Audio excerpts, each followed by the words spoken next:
everyone, I'm Miss Carrie from the Western Ranch Library, and today I will be teaching you how to batik paint.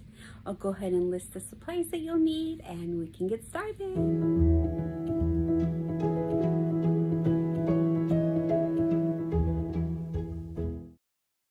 The first thing you'll need is a piece of cardboard.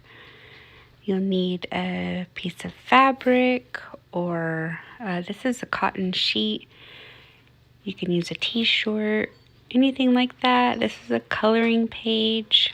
If you're good at drawing, you don't need that, but I'm not, so I'm going to trace it. This is blue washable Elmer's glue. I'm using a paintbrush and a pencil, some masking tape, a little bit of water, acrylic paint of your choice, whatever color, or fabric paint if you have it, a pair of scissors. The first thing I'm going to do is cut my piece of fabric from a cotton sheet that I have. This is just an old sheet that I had laying around, and I'm going to cut it about 8 by 10 to cover my coloring sheet. This is just a sloth picture I printed off of the internet. You can use any color sheet you might have, or you can go ahead and draw if you're good at drawing. I don't happen to be that good at freehand drawing, so I'm going to go ahead and trace. I'm laying the fabric as smooth as I can over the color sheet. Now I'm going to take masking tape and I'm going to cover all 4 sides with masking tape just to try to hold it down as best as possible, so that way I can see the lines. You can go ahead and iron this before if you'd like it. It is a little bit wrinkled, I notice, looking back, but just make sure you have a grown-up help you iron. And so I want this to lay as smooth as possible so I can see the lines. Taking my pencil, I'm just lightly tracing it. You want to just make sure it's dark enough for you to see.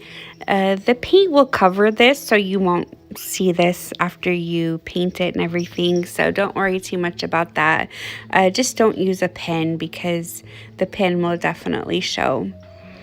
Now, I'm not going to trace the whole thing here for you because it does take a while. This is something you can sit outside and do in the sun. You can really see those lines, and or you can stay inside, either one. But it is a nice, couple hour project to do. It's not something that has to be done really quickly.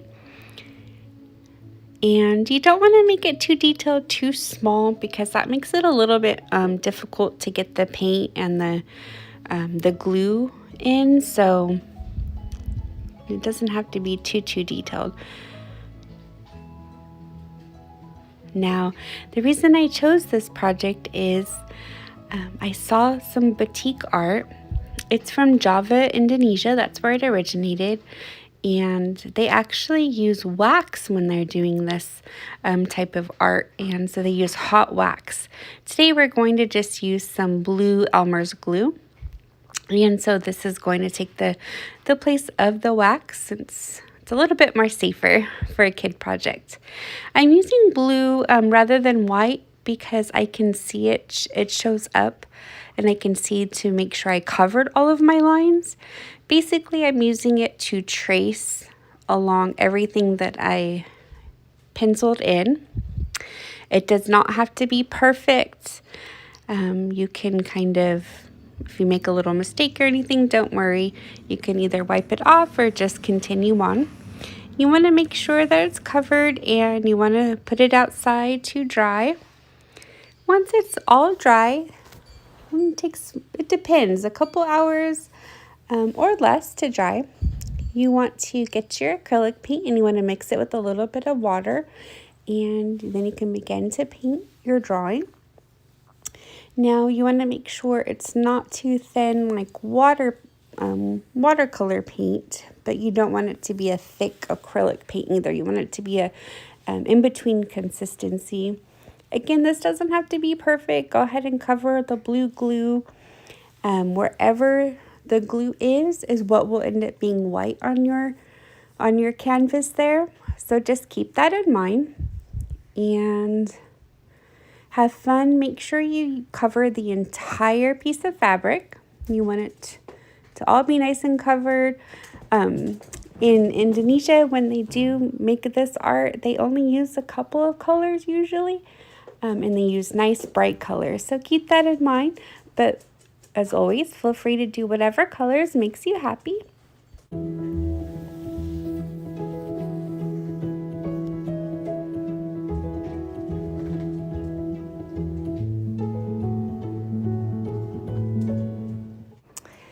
After you're done, you'll hang it out to dry. Once it's completely dry, you'll add some boiling hot water. Make sure you have adult supervision.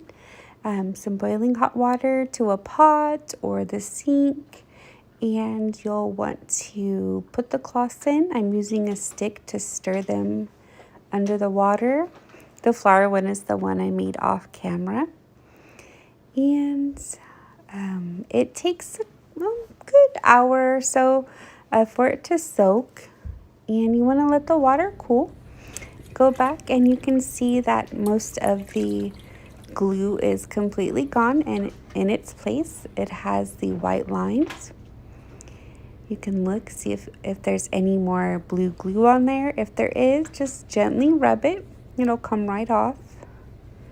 You can rinse it under some warm water, wring it out, and then you'll want to hang it outside to dry, or just hang it to dry. Actually, don't leave it outside. If you do, don't leave it outside too long, because the colors will start to fade. And I just happened to hang it on the fence outside of my library. And what are you going to do with it now? You can do so many things. I'm going to cut this and glue it onto a tote bag. You can make a pillow out of it. You can frame it and hang it on the wall. There's lots of fun things you can do with it. Thank you so much for watching. Have a great day.